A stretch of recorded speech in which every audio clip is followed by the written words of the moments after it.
даладан жүгіріп келдім. Енді жүгіргеннің барысында менің Гүлмира деген әпкем телефон шалды. Сол мамалармен, апалармен, тәтелермен сөйлесіп бір жасап қалдым. Енді келесіде осы әнді бірге орындайтын боламыз. Күміс құмғанай, отта тұрғанай, айналайын көзімнен ашып жұмғанай. Бекзаттарым-ай, жекжаттарым-ай, жекжат болып аулыңа кеп жатқаным-ай. Осы әнді мен бала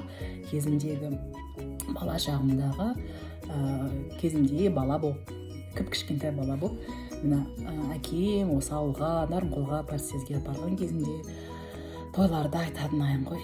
Сол әнмен мына әнді өзімнің мамаларыма арнаймын. Мамаларым деп кеңес тәтем, Қуаныш тәтем, сол бәрі мен мамаларым деймін. Өз мамам қайтыс болды, енді осы менің қалған екі мамам, кеңес тәтем мен Қуаныш тәтем.